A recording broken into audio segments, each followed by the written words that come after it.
Hello and welcome to part 2 of my sight reading method. In part 1 I showed you how to read any note on the keyboard really quickly and easily.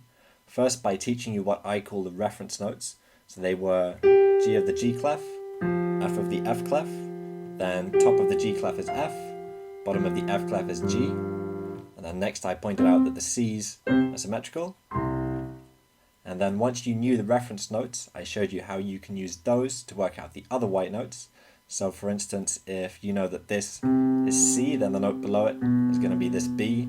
Or if you know that this note is F, then the note above it's going to be this G. And then once you knew the white notes, I showed you how you can use the white notes to work out the black notes. So if you know this F, you can then read this F sharp. Or if you can read this A, then you can read that A flat.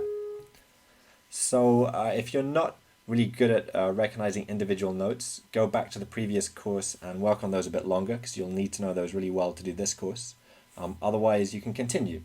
And in this course I'm going to show you how to do two main things.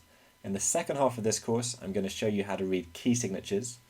And key signatures are basically where you have lots of flats or sharps at the beginning of a piece which tell you to play lots of the notes in the piece as flats or sharps.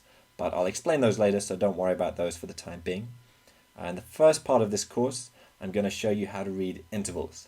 And you're probably wondering what an interval is, so let me explain with a demonstration. So if we take the score of Twinkle Twinkle Little Star, which Mozart wrote a set of variations on, let's go through and read this score, reading each note individually using the technique I gave you in the previous course. So hopefully you can read the first note pretty easily because that's a reference note. That's middle C, and then we have another middle C. And the next note's pretty easy too because that's another reference note, that's G of the G clef. So then we have another G of the G clef. The next note is one above G of the G clef, so it's this one, which is an A. We get another one of those. And then we have another G of the G clef. So we're in the third bar now. That note is just below G of the G clef. So that's this F. And we get that same note again. And then the next note is on the line below the G of the G clef. So one line down from G of the G clef is two notes below, so it's this E. And we get that twice. Then the next note at the beginning of the fourth bar is just one note above middle C, so it must be this D. And we get that note twice, and then we finish with that reference note again, middle C.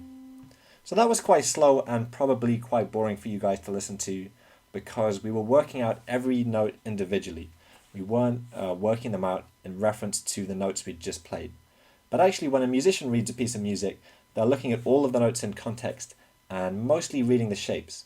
So if I kind of describe my thought process if I was reading this for the first time, I think I would read the first note just as a middle C and see that it gets repeated, and then I'd read the next note as a G.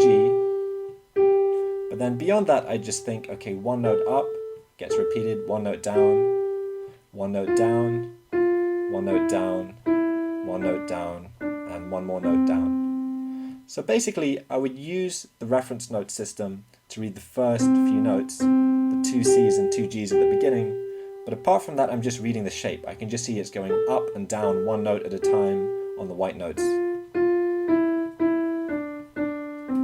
And that would allow me to read the score much faster than if I was reading every note individually. So it's great that you've learned to read individual notes really quickly, but you also need to be able to read the gaps between notes in order to read music in context faster. Because reading individual notes is going to be really useful at the beginning of pieces, for instance, or maybe if there's a large jump in the melody line that like there is at the beginning of Twinkle Twinkle.